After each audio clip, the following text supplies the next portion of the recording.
live on YouTube. Okay. And we are live on Zoom.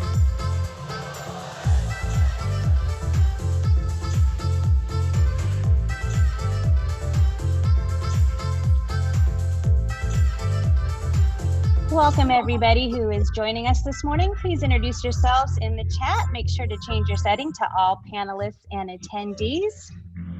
We will begin promptly at 9:30.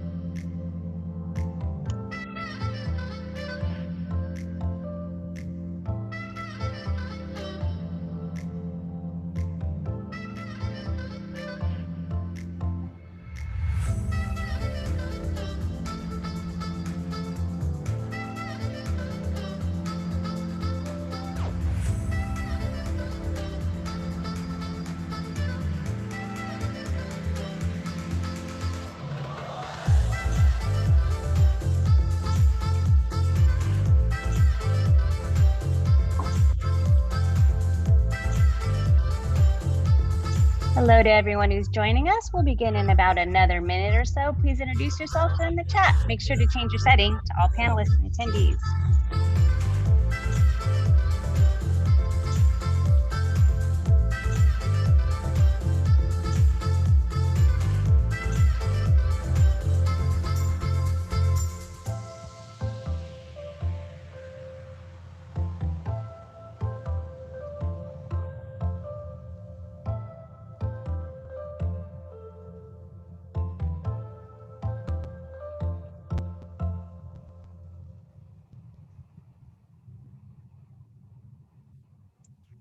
Okay, welcome everybody. This is our last webinar in our series for our K-12 Online Teaching Academy today. I'm Stephanie Eichley-Chang and I'll be co-hosting along with Brian Chung-Dooley today. And we're very excited to have two presenters presenting for us today. First of all, we have David Troutman, and he's a principal at Oneonta Elementary School, and he will be presenting along with first grade teacher at his school, Pa Yang, and they'll be talking about basic literacy and distance learning and the lessons that they learned, which we're all excited to hear about. But before I turn it over to them, let's go ahead and go over the announcements. First of all, you know, a recording of this event will be available afterwards, and you can find that on our website, and it will also be sent out to you, as well as the slides will be sent out after the event today, not during today. Captions are available for you if you need them in the webinar bar below, the closed caption button there. Your video and audio, as you know, are automatically turned off. If you've been with us to any other webinars, you'll know this is how it works. So go ahead and use the chat to communicate, and also the Q&A. And I think that maybe Pa and David will kind of help answer questions along the way as they see them, and we'll be watching the Q&A too. Just to follow up afterwards, if you'd like to join our Facebook group or our LinkedIn group, the addresses are available there, and I'm sure Brian is putting them in the chat, and they're a nice place to go and discuss with the bigger educator community. So I'd like to go ahead and welcome David and Pa, and I'm going to turn it over to them. Awesome. Thank you so much for having us. I'm going to go ahead and share my screen. Hopefully you can all see that. So we'll do a quick little additional introduction. Pa, can you tell us a little bit about who you are? Yes, I am Pa Yang, a first grade teacher who has been teaching for 10 years. And I'm also a parent at the school that I teach, and just recently received my master's in instruction and curriculum. And I'm excited to be here today in today's presentation. My name is Dave Troutman. I am the principal at Oneonta Elementary School. So I actually began my teaching career in San Jose in Alum Rock Union School District as a kindergarten teacher. So I'm excited to be virtually back with you all in the Bay Area. A little bit about our school. We are an elementary school of about 500 kiddos, kindergarten through 6th grade, nestled right along the US-Mexico border. We're actually the most southwestern school in the continental United States. So we're right along the Tijuana estuary, and about 72% of our students qualify for free and reduced price lunch. And about a third of our students speak another language at home other than English. So that's a basic broad framing about our school. If you have questions throughout, we're happy to address them. I do want to just share a little bit about what we are hoping to offer you today. So really, this is the result of what I would describe as action research. So these are our lessons learned in the field. There's a lot of experimentation, a lot of dialogue and iteration, many mistakes, and then also some successes that we're hoping to share with you. This is a work in progress. We are still learning. So this is, as of right now, here is what has emerged to us. We're going to be talking about framings. I would describe it as the ideal. So some practices and content, like in the big picture, in a perfect world, this is what things would look like. But obviously there are some significant equity implications of the work that we've encountered as we've engaged in distance learning. So I would encourage you, as we're offering up like, hey, this is great, this is how we see it happening, that you're also considering like, how might I accommodate this based on the needs of my students? Or how might I adapt this for my context? So that we're really considering the fact that there might be some different issues regarding access, time, based on households that we have in our community. A couple of housekeeping things. So we do have a little handout, a couple handouts for you. So if you can open another tab on your computer, perhaps in the background, you're going to go to tinyurl.com/pa-dave-literacy. Should open a Google folder that has two handouts for you. I'll go ahead and I'll switch my share real quick so you can see that. Two handouts we'll be talking about today, a literacy framework around content and around practices. You don't need to look at it right now, but I just want to make sure you have access to it.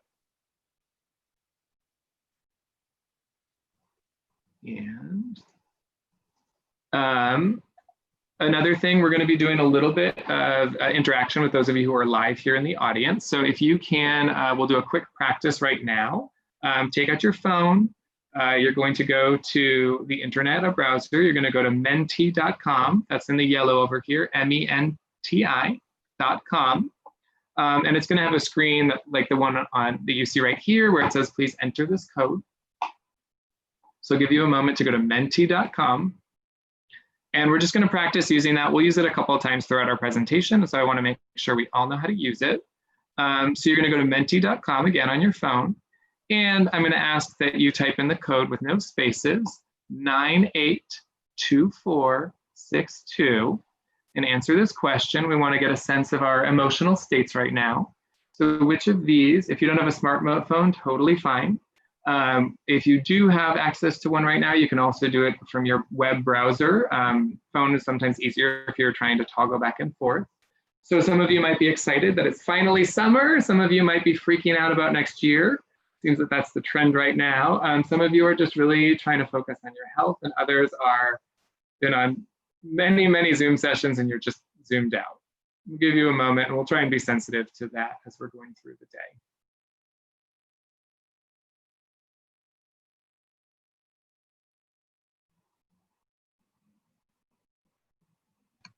Code is up at the top. It's 982462. It should be right here on the top of your screen.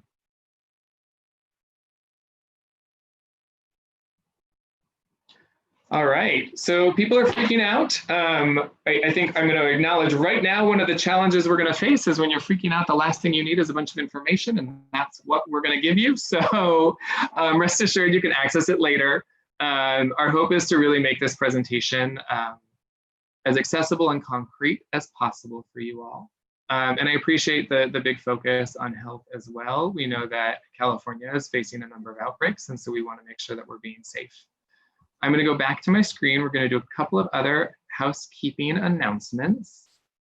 The next one, please feel free to use the chat box. We're going to do our best. I have another screen over here to monitor what you guys are saying as we're talking. Of course, there's also the Q&A feature, which you are welcome to use throughout. So with that, I am hoping that we can do another Mentimeter. It's going to have a different code in just a moment. So if you can get ready, go back to menti.com. I just need to get a sense, we're hoping to get a sense of who you are. So we want to know who's in the audience. You're going to describe your current role. I'm going to share again the code right now. So you should see it is 509438. And if you're a pre-service teacher about to enter the teaching profession, or you're in graduate school or the university, please let us know. If you're faculty, classroom teacher, school administrator, community member, we'll do our best to tailor what we're talking about today to the audience that we have.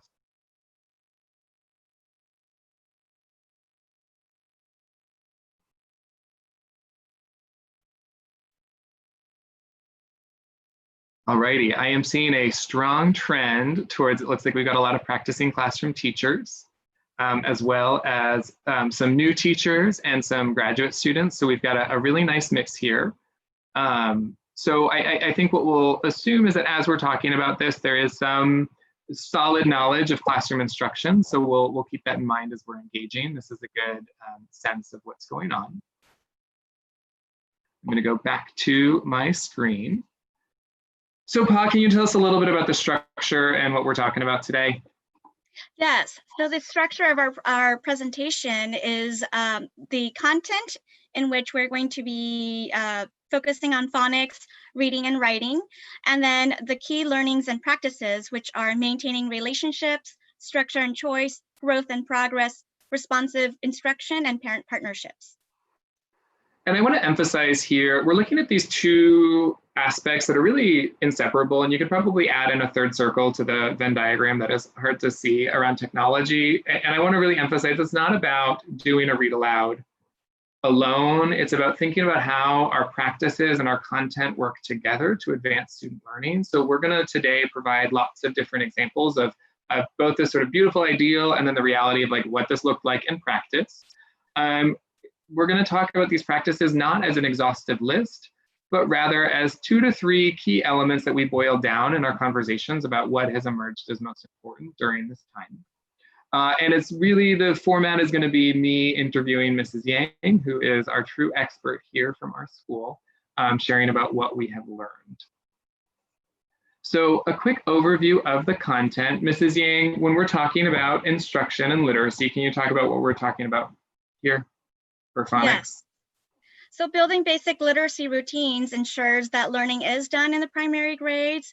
So the concept overview of learning for phonics is to provide students with live videos or recorded videos when teaching, and then assign different learning activities for practice and assessing students through a recorded activity. So in reading and writing, our district has adopted the Lucy Calkins units of study. And so we have an adaptation of that based on our work, really thinking about balanced literacy, providing opportunities for students to engage in read alouds or listen to fluent reading, engaging in shared reading, independent reading, having opportunities for small group and responsive instruction, as well as consistent and regular assessment. And then in writing, we're going to be talking a little bit about what we've settled on is doing some video introductions of concepts and lessons, and then putting the main emphasis on students actually producing writing and doing work and giving them feedback. So this is we're not going to go into, you'll see these elements pop up. We're going to try and bring up the content as we're talking about the practices, but we wanted to give you this big picture overview of like, we're talking about literacy, which for us right now is looking at phonics, reading and writing, and some of those key elements that we want to make sure are present in our instructional program. We're going to do one quick Mentimeter again. I want to get a sense of what you are most curious about when we are talking about these 5 practices, which you have on your handout. So and you're going to go to the internet, or you're going to pull up your phone, and the new code is going to be 509438. So we've got 5 key practices, and we're just trying to get a sense of what is most resonant with people right now. Is it about maintaining relationships, measuring growth and progress, providing structure and choice, engaging in parent partnerships, or responsive instruction?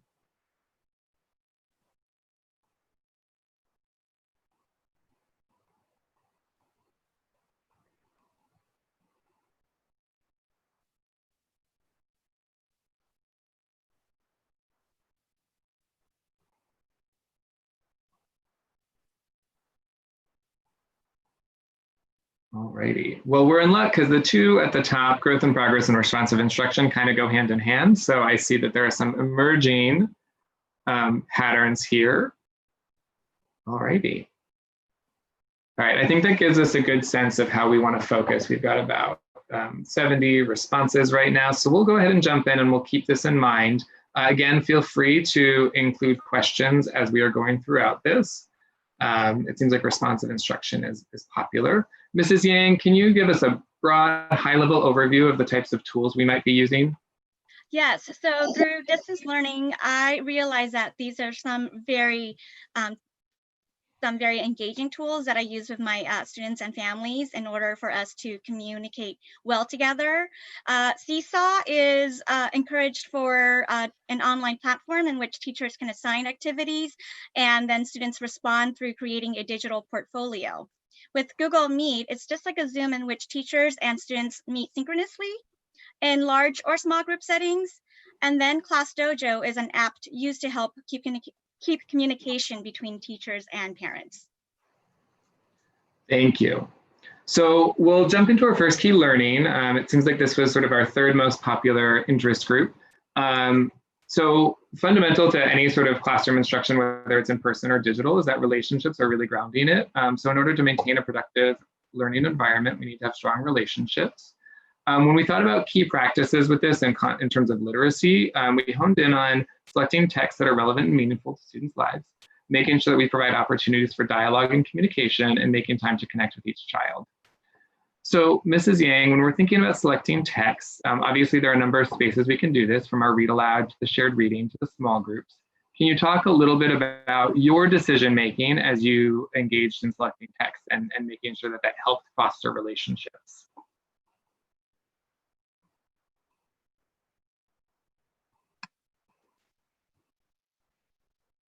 Hello there. I'm sorry, my connection is a little off today too. Dave, will you remind me where we are? Oh, sorry, you got cut out. Yes. So I'm hoping you can tell us a little bit about when we're selecting texts that are meaningful and relevant to student lives, what your process was for that. Oh, yes.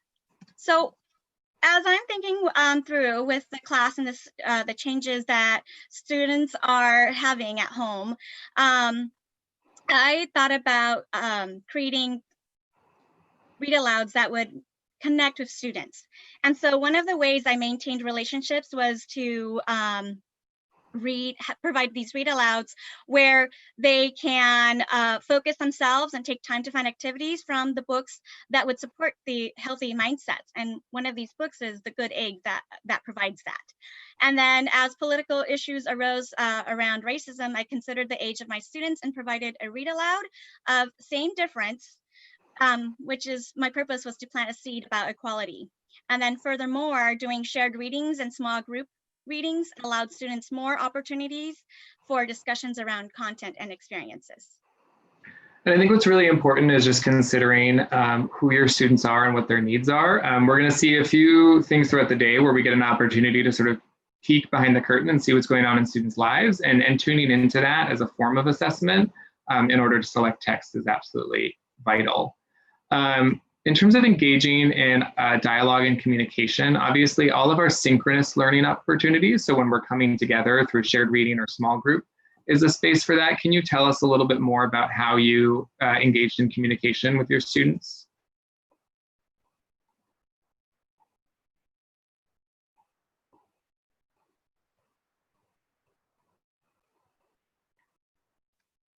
Oh no, it looks like we've lost Mrs. Yang. So I will go ahead and I will start out for her, and then she can jump in. So a few different venues for communication. Mrs. Yang did a daily class meet, and during that time, she regularly surveyed her students on what was working and what wasn't working. And during those times, she also oftentimes had families there as well.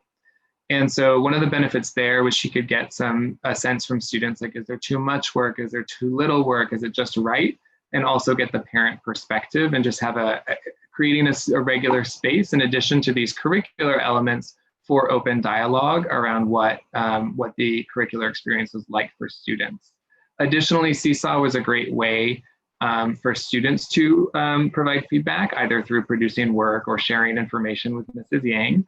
And it allowed for a two-way dialogue where she was able to give feedback to students and their families. Mrs. Yang, are you back? My internet, it's so unstable right now. I'm not sure what's going on. No worries. This is one of the challenges that we have faced consistently as we've been doing distance learning, is having access to reliable internet.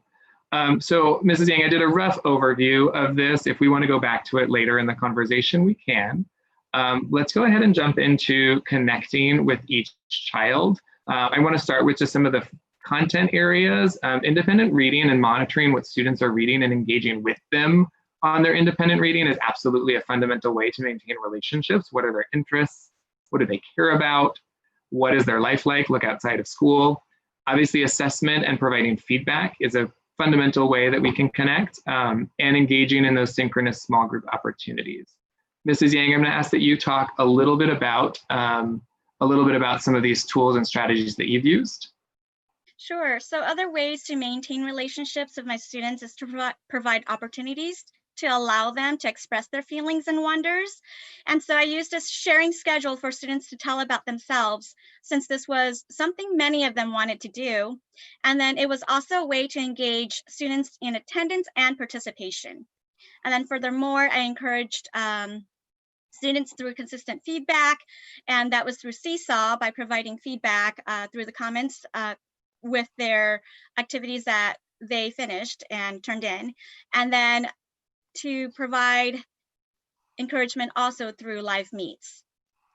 There was one experience where we had small group meet, and through the reading, we were able to read about the White House, and students were the students in those small groups were so engaged in that, and their wonderings were how the White House really looked like. And so taking this little experience, we decided that maybe I can have the students do a little bit of the leading, where they can read their passages to the whole class, and then taking on further a virtual tour of the White House. And so using this strategy, it engaged everyone into learning about the White House. And I think what's really important about this is really it's about pivoting. So when we recognize these connections that our children are making, being able to pivot in the moment or create opportunities for them to really feel proud and explore their passions. One of the things that was really neat, I got to join the class for the tour. And one of the things that we've learned over time is that when students are presenting or sharing, like, we have much better participation and attendance. And that is one of the key areas that we've been working on, is increasing participation in online learning. A couple of quick questions that emerged. One about Google Classroom, and one that is ClassDojo better than email? I am going to say, from my perspective, we use whatever we can to communicate with parents, because partnerships with them are so fundamental to the distance learning environment. We really have to be agile and adapt to our different parents and their different communication styles. And then Google Hangouts is doing some major updates that will look a little bit more like Zoom in the future. So another key learning was that, particularly in distance learning, having a clear structure and structured choice. For younger kids, it's especially important that we're giving them opportunities for voice and choice while acknowledging that they're 5, 6, and 7 years old. So 3 key practices in order to ensure this is happening functionally in the lower grade environment is preparing and maintaining a consistent schedule, ensuring that there are synchronous and asynchronous learning opportunities, and providing ample opportunities for student voice and choice in their learning. So Mrs. Yang, can you tell me a little bit about how you prepared and maintained your schedule? Yes. Putting a structure into place for distance learning is essential for teaching and learning. So creating a schedule that outlines how learning takes place will help families organize their own schedules to meet expectations. And so while I was creating this schedule, I took the time to survey parents and students for the best possible time to host these live meets. And as you can see here, we have our synchronous time here from 11 o'clock, and then later on throughout our distance learning time, I was able to embed small groups time as well. Mrs. Yang, can you tell us a little bit how you chose your synchronous times? Can you repeat that, Dave? Can you tell us a little bit about collecting opinions from parents to figure out how to do synchronous learning? Yes. I apologize. So how I created surveys was through Class Dojo, where I asked a question and then they would respond through a whole group response to the text. And then I also put it onto the notifications and emails through Seesaw to gain feedback from parents. Awesome, thank you. I see a question about assessment for grouping students. We'll get into that. Obviously, when we went into distance learning this round, we had the benefit of knowing the students before they went into distance learning, but moving forward, there are some ways that we can gather some data and group students accordingly. So synchronous and asynchronous learning is absolutely vital as a question around equity. One, we know that students need to have daily live interaction, not only because it's what's best for them, but it's also part of Senate Bill 98, so it's going to be required anyways. But we also want to make sure that students who have trouble accessing synchronous learning because of internet access issues or because they've got 5 other people in their household and it's just not a quiet space, that there have to be ways for children to access the learning on their own time based on their schedule that is emerging at home. And so synchronous learning, of course, are these opportunities where you're having that you're all together on like a Google Hangout, engaged in shared reading or in small group. But we really wanted to emphasize that asynchronous learning is not just receiving information. Asynchronous learning is really about a dialogue back and forth asynchronously with teachers. So Mrs. Yang, can you talk to us a little bit about what asynchronous learning looked like in your class? Unmute. There you go. Thank you. During distance learning, asynchronous in my classroom looked like where I had pre-recorded videos of my lesson, so I'm teaching to them, and then students are able to watch these videos on their own time and respond on their own time with the activities that are given to them or assigned to them. And so with this example here, I was able to give a lesson pre-recorded to how my expectations are for writing a realistic fiction story, and then students took the time to write their own. And in this particular instance, the student was able to write her story onto 7 pages, and then took a picture of that and sent it back to me, and I was able to give her feedback based on what she did. And I think what's important about this is that it is even more like I admit when I was a teacher, sometimes I collected homework and didn't do much with it. But in the distance learning environment in particular, like if we're asking students to do something and we don't know what's going on in their home and the sacrifices they're making in order to do it, it is absolutely vital that we are giving them feedback. There's an interaction there. So Mrs. Yang, on every piece of work that students uploaded to Seesaw, and I saw there's a question about that, super easy. They just can like snap a photo, they can do a video recording. We'll see a few different examples.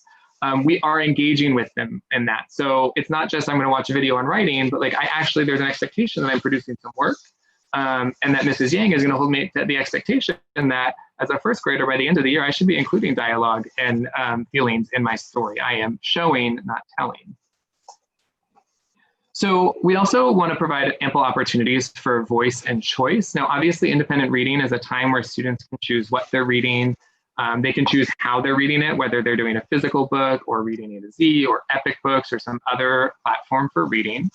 In phonics, Mrs. Yang did an incredible job providing opportunities for different types of activities. And of course, in assessment, you want to give students the opportunity to decide how they're going to show their knowledge. Mrs. Yang, can you talk a little bit about structure and structured choice rather in your classroom? Yes. So throughout the week, I would assign different activities for phonics, whether it is through sorting words or encircling words. And then they also have the choice of also responding by reading. And so these activities helped me monitor how they're progressing in learning that specific skills for the phonics lessons. And then towards the end of the week, I would give them a passage to read to see if they really are learning the skills of the skills that are being taught. And I see a few comments in the chat box. One of the things I do want to emphasize too, that choice can be like must do and may do activities, the sequence, the order they're doing it, choosing which activities they do and choosing how they're going to demonstrate their knowledge. But I do also see this idea of tech tools, like we don't want to overwhelm parents. We want to keep it really consistent. And that's an important thing that Mrs. Yang emphasized for her first graders is she wanted variety of the activities that students were doing so that they stayed interested, but not so much that they're overwhelmed and don't know what to do. And we'll talk about that in just a moment. So we do want to make sure that we are providing consistency. That's that structured and that structured choice. Is we don't want it to be a free-for-all where all of a sudden we end up spending more time learning how to do an activity rather than doing the activity that is demonstrating our knowledge.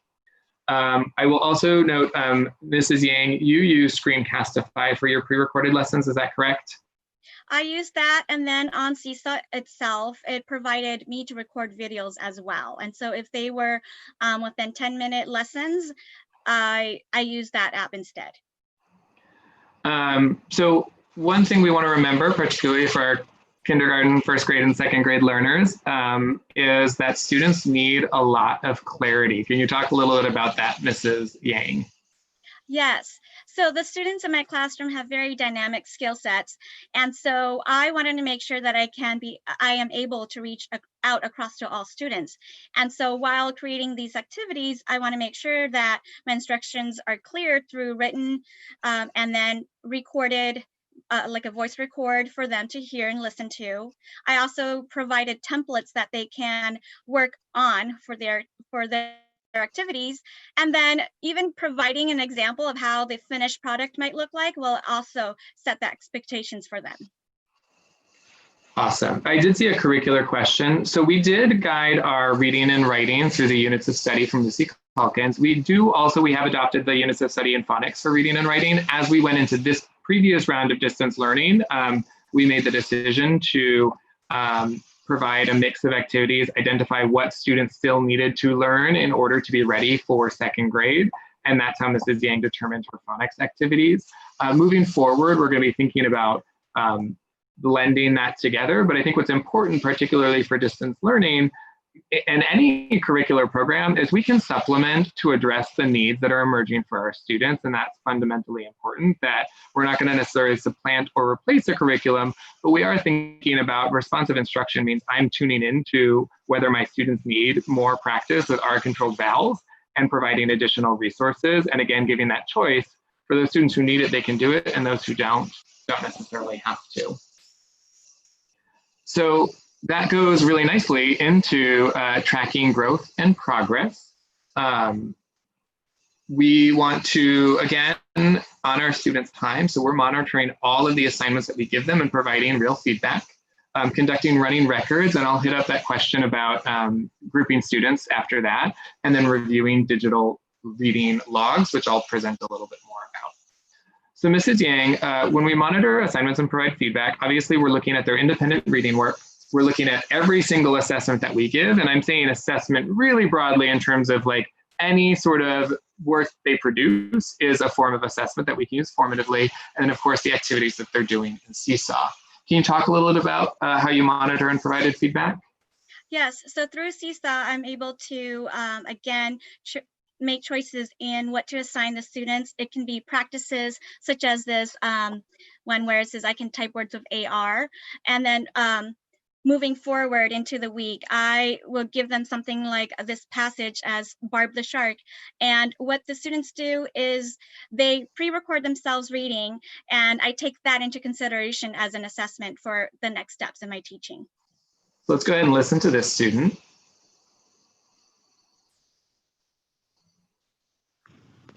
Barb. So, hey guys, today I'll be reading Barb the Shark. Barb the Shark found herself in a park in the dark. She looked at the stars to try to figure out how to get home. She knew she was far, so she rented a large car. On the way home, Oops, we're playing that again. So Mrs. Yang, when you were just watching that, what were some of the things that you learned about this reader? So immediately I realized that she is working on the task of finding the AR words for the R controlled. phonics lesson, and she was able to highlight those into the words that she found. And then looking at her recording, I also noticed that she was tracking her words and her lines from left to right and top to bottom.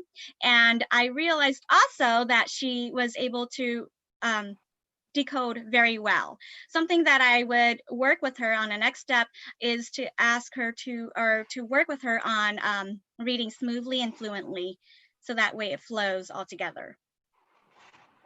Absolutely. And she did a really nice job self-correcting herself earlier on in that sentence. I'm seeing some questions about recordings.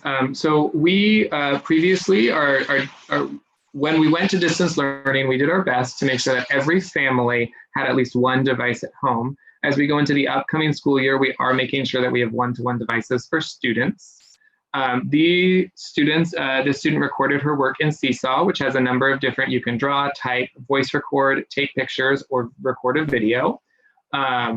So I see that sometimes we have some different types of access. I know that a lot of our families do have phones that they use and sometimes supplemented their work with kids on phones to take pictures and upload work. But I'll go into some more of these questions as we're going through. Another piece that we've talked about a lot is reviewing digital reading logs. And we didn't have a formal digital reading log process in the past, but it's something we're moving towards in the future, which is really a space like Seesaw to collect all of the work that students are doing around their independent reading work. And what's important about this is a few things. One, I have like a personal vendetta against like kids writing what book they read and who the author was and what pages they read and how many pages, because I feel like the amount of time it takes a first grader or a second grader to like write that out would be better spent on engaging in dialogue or talking about the text that they read and engaging in thinking work rather than copying work. So that's my own soapbox there. But really, digital reading logs means that if you have students who are reading on Raz Kids or Epic Books or choosing a book online from some other platform or reading physical books that they got from the library when those open, or other books that they have at home, it's a way for them to really gather all of that and give the teacher a record of those independent reading behaviors. So we have one response from a student here to reading. Poppleton. At the beginning, Cherry asked Poppleton if he wanted tea. Sorry, library day, Poppleton said.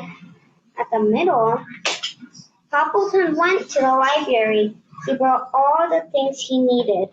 At the end, Poppleton walked home. Mrs. Yang, can you talk a little bit about what you learned about this student from her response to reading?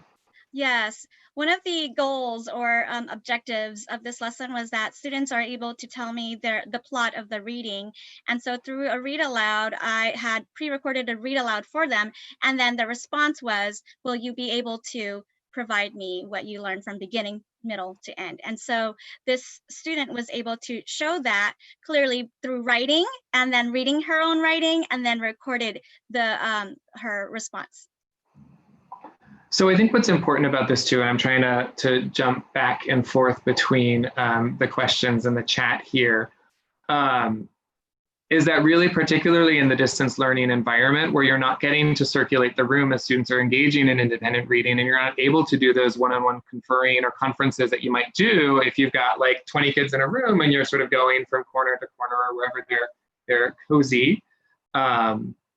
That we really need to be on top of creating opportunities to get windows into children's thinking about reading. So having them record and respond to reading is absolutely vital, and using digital platforms in order to elicit their voice is much more important than knowing what page they read of what book. Now, also, we have other platforms we can measure or monitor what they're doing. Mrs. Yang, you used Raz Kids. You got some information there from their reading behaviors as well, correct? Yes. So through monitoring of their online individual work, I realized that I can see how or what students are interested in reading. Sometimes students are most into nonfiction texts, and then sometimes they're more into other kinds of genres. With this particular student, I can see and track how many books he's been reading throughout the week, the amount of minutes that they're on, and then if they have passed the books through with the comprehension for each, and then just listening to some other recordings through RazKids, I can also see if the students need more fluency work or more comprehension work as well. And those would be my next steps with the students. Awesome. Thank you so much. And again, I want to really emphasize the importance of this. Independent reading is absolutely fundamental to literacy development. And so we often talk about accountability. So when we're thinking about accountability, I like to think less about like the stick of like, how are we holding people accountable, and really like, what are the systems and structures and strategies we have in place to understand what students are doing when we're not physically there with them, so that we can engage in accountability through coaching. Hey, I noticed that you didn't post any responses to your reading at all this week. Like, let's have a conversation about that. That's a more important type of accountability than saying you have to do X number of times, times per week. We did end up using, we've used both the free version of Seesaw and the paid version of Seesaw, and we can talk about that. I have found that the free version is quite useful and helpful. RazKids we did pay for out of our site. So I would recommend exploring both versions. I think RazKids is through Reading A to Z. It's like an online digital book library, which was really helpful for our students who did not have access to books at home. So growth in progress, running records. Now, we had a question earlier about how do we like level students? Having a student read a passage is absolutely invaluable to getting a sense of where they're at. So I think teachers can get a rough understanding of like what a student's reading level is just by having them engage in a piece of reading. So like listening to them read, conducting running records, which can be either informal, which would be really just listening in and tuning to the behaviors, or more formal, where you're documenting like the words correct, the type of self-corrections, the type of errors that are being made, and then analyzing that. There's a variety of different ways. You can absolutely like Google like how to conduct a running record. But what's important is that we regularly are hearing students read so that we're able to determine next steps for their reading. So Mrs. Yang, obviously you did this in small group and you had students record their reading. Can you talk a little bit about this? Yes. So in small groups, we took this passage and we took turns reading each paragraph. That way it provided me information right away about what to coach them on during the small group session. And then I took the step further into creating an activity for them where they would read this on their own onto Seesaw and record this. So that way I can see if their fluency and accuracy has actually improved. And so if we listen to this, then to this little recording, then I was able to create next. You want me to play it? Yes. There are many types of dance in the world. One common type of dance is cat dancing. Cat dancing involves percussion. Percussion is when musical instruments make noise, like. So Mrs. Yang, can you tell us a little bit about what you noticed in that reading of this level I text? Yes, I noticed that through this little assessment, the student was able to use the skills of chunking words and then putting them together, such as percussion, the word percussion. And that was one skill that we were working on. And so he was able to do this, which showed me that we can move on to another step. And that next step would be being able to read the passage smoothly. Absolutely. And so what was interesting, and one of the things we don't know, is how much his family worked with him on this. But I want to sort of emphasize the importance of, like, we also heard that this little guy has a lot going on in the background at home. And again, this is data and information that we're gathering from, and we're using in order to better make instructional decisions for our students and recognizing what's going on at home. Identifying these next steps. So if you wanted to do a rough leveling with your students at the very beginning, I would start probably with like a beginning first grade text. So this, Mrs. Yang, I think you had these texts from Teachers Pay Teachers, but you can also find them on RazKids. Most, you could even pull like your DRA book or your FNP book if you use Fountas and Pinnell, and like snap a photo, share your screen, and just have the kid read to you from like a level D, probably DE, which is end of kinder, beginning of first grade. And just get a sense like, are they above or below? And then start sort of fine tuning from there. At the start of the year anyways, teachers are not necessarily starting the first day of school with a 30-minute reading assessment. They're usually just trying to get a rough estimate of like, what types of books are my students reading? What levels of text and sentence complexity are they able to engage with? And then making instructional decisions from there. So if you're starting out in distance learning, I would really start out probably with some shared reading where you're just teaching kids how to read from the screen if you're engaging in small group, and then doing some one-on-one convos with kids to get a better sense of what, where their skill sets lie. On that note, responsive instruction, I know that this is something people are very curious about, and I will say that responsive instruction, really all of your instruction is responsive, from selecting texts that are relevant and meaningful, from thinking about adjusting your lessons. So like if you're pre-recording lessons, you don't want to record out the whole month of lessons, because the reality is you might need to pivot. You might be giving lessons, you're getting student work back, and you're realizing like, oh my gosh, like we talked about adding dialogue into our narratives, and I'm seeing all of these pieces of student work that have no dialogue in them. Like I need to go back into thinking about like working with students. I need to adjust my lesson sequence in order to make sure that we're hitting back on the skill of adding dialogue into the text, or showing feeling rather than telling feeling. So I'm going to say that that's sort of a given. Your whole class asynchronous learning is absolutely going to be guided by what you see in student work. And again, the beautiful thing about distance learning is you have the opportunity to really engage deeply with every single piece of work that students are producing and able to make instructional decisions. Now, in addition to that, there are emerging student needs that you want to be addressing during your small group time. Mrs. Yang, can you talk a little bit about that? Yes. So in my built schedule, I was able to pull 6 small groups per week, and they are homogeneous groups where I work with them for the skills that they need to learn in order to improve their reading. And so they range from in different levels of reading.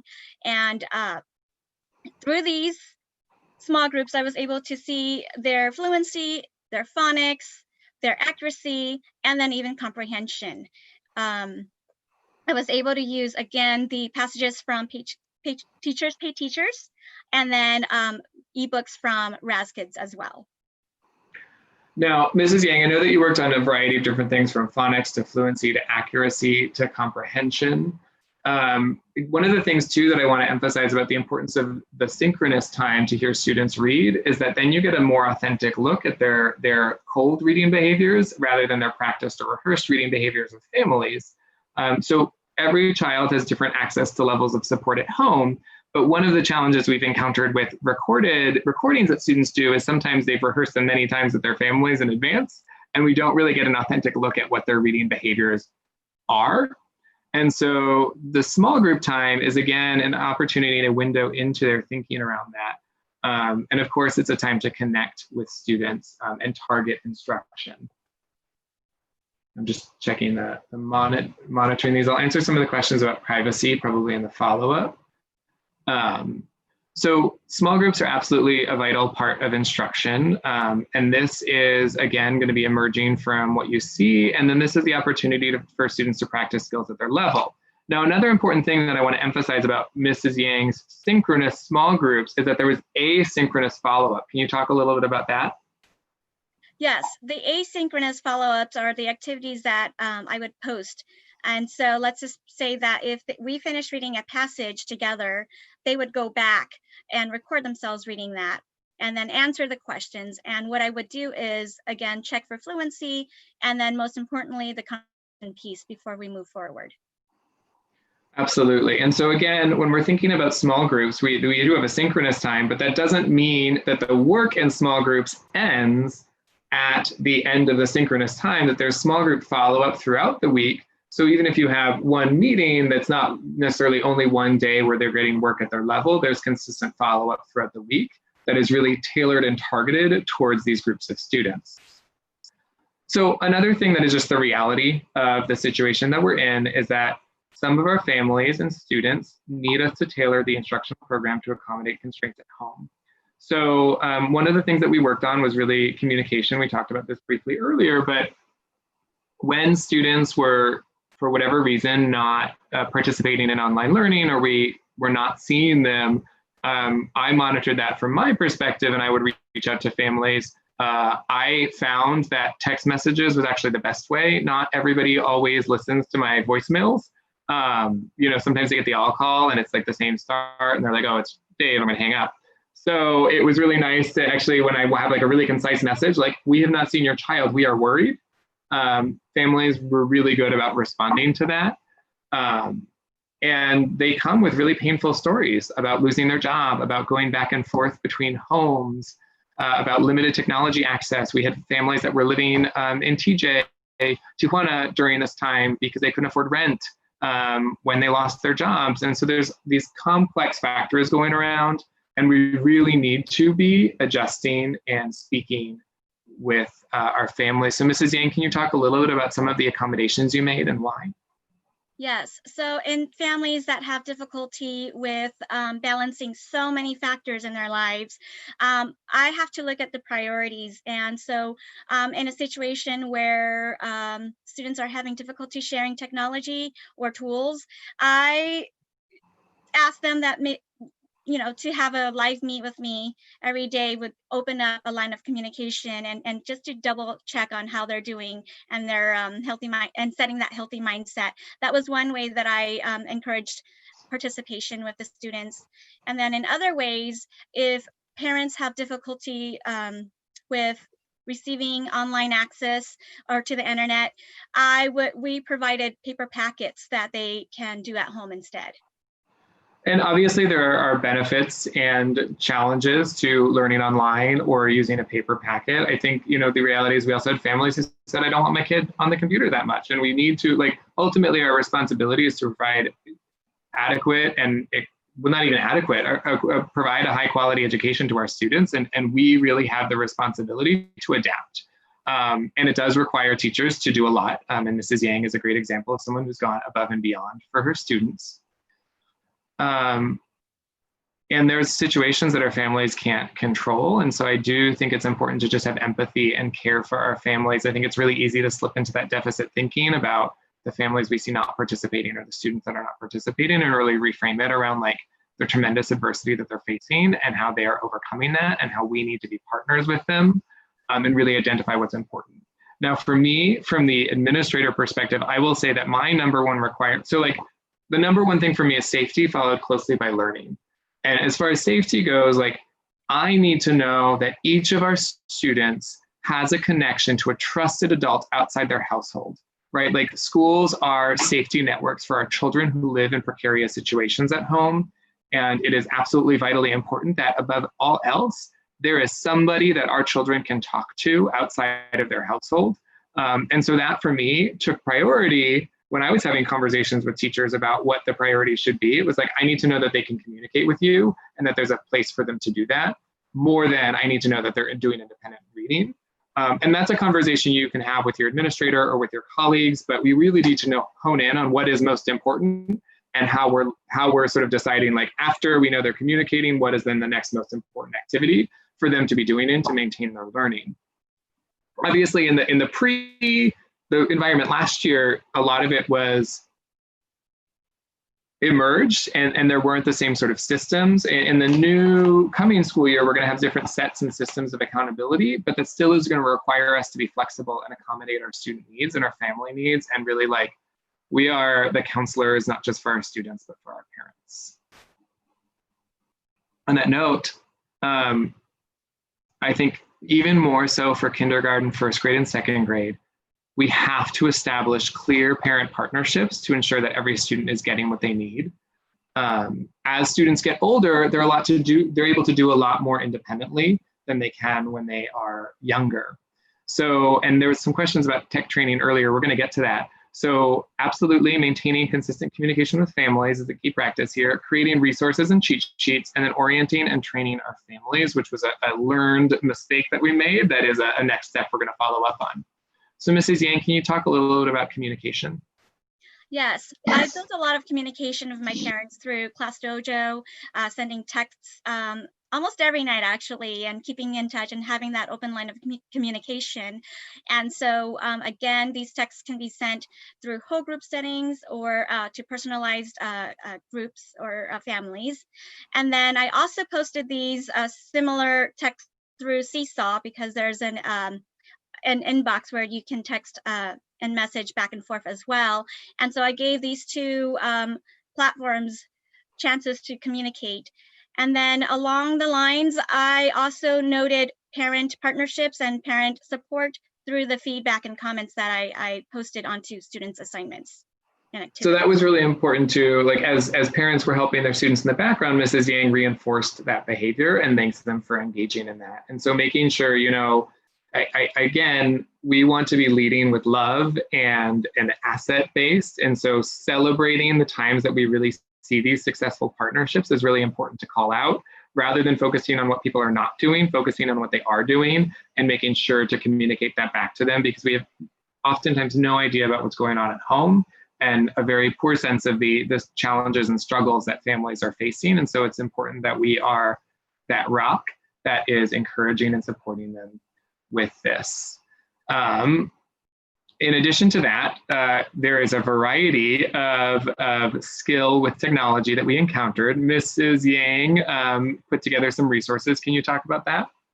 Yes, I found it difficult that even being me as a parent, it was hard for me to log on to some of the things that the teachers required or requested. And so from that standpoint, I thought to myself that for the parents of my classroom, I wanted to make things a little easier for them as well. And so creating cheat sheets like how to log into a program and providing those visuals and the steps for them with clear instructions also help them log on to the things that they need to get onto. And then creating a shout out sheet, such as this one in the yellow here. This helped parents keep track and progress of how their students are engaged in and participating on our platforms. And so this encouraged some parents to help their students be more, have more participation. And then again, the students themselves see this as well and want to be on this shout outs page as well. So again, this is all encouragement.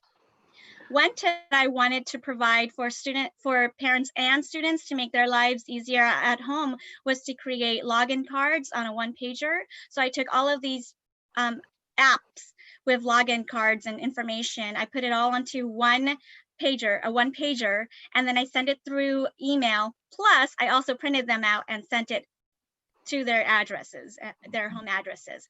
And so they were able to use that and log in into the different programs as well.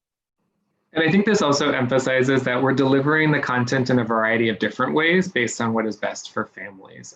One of the learnings that we had is that we need to provide some differentiated orientation and training for families at the beginning of distance learning. So when we moved into distance learning, suddenly, we created a school website with resources for distance learning, technology help, access to low-cost internet. It's also where I posted my weekly coffee with the principal that we did on Zoom, and I did weekly read alouds for our students. But really what we noticed is that I think everybody of us at Oneonta spent at least 45 minutes on the phone at some point in time with a family trying to help them figure out how to like unmute a mic or do like a basic task that would have been like super easy had we been able to show them how to do it. And so we do want to create some pre-recorded videos that like when a parent reaches out to us, we can then text them a link to a video so that it's easier for them to access that information, and then we can do a follow-up phone call. I see some comments on Google Voice that has been super helpful in terms of sending out messages and information. So our plan is to start the year with some trainings for families and then create a resource pack that's accessible on our website of basic tips and tools, one on basic access, and then two on like tracking student progress. So how to like engage with what your student is doing, and really building out a robust system of resources for our families. And of course, just making sure we're accessible. On our distance learning website, we also posted our emails and phone numbers and how to access and contact us so that parents knew how to contact us. And I used to do in-person coffee with the principal once a month. I upped it to once a week, just to create a space for families to come in and give us regular feedback at our school about what they were struggling with, what they needed. And that was an opportunity for me as well to, and many teachers, Mrs. Yang was there often, to hear what was going on in families' lives and be able to adjust and accommodate their needs. So I realize a lot of you were overwhelmed as we started out with. This is a lot of information. So if you didn't go to it earlier, you can access our information. tinyurl.com/PA-Dave-literacy. We'll send out that link again in the chat box.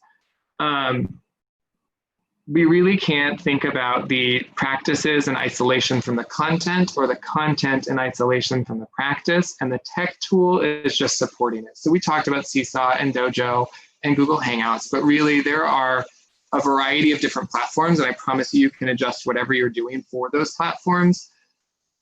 And when we're thinking about doing a read aloud, we're thinking about how during this read aloud do I provide opportunities for student voice or choice? How do I select a text that's going to be meaningful or relevant to their lives? How might I make a meaningful individual connection to a child doing a video phonics introduction? It's really about considering these documents and these ideas in tandem. Again, this is not necessarily the framework you need to live and die by, but this is what we have found really through Mrs. Yang's experimentation and incredible diligence has worked best for our students and our community. On student privacy, one of the reasons we are going to share this deck later is we're going to go ahead and remove the student recordings. So obviously, if you're going to share any recordings with anybody, you want to make sure you have a media release and get parent permission. But we still don't want people having access to that outside of it.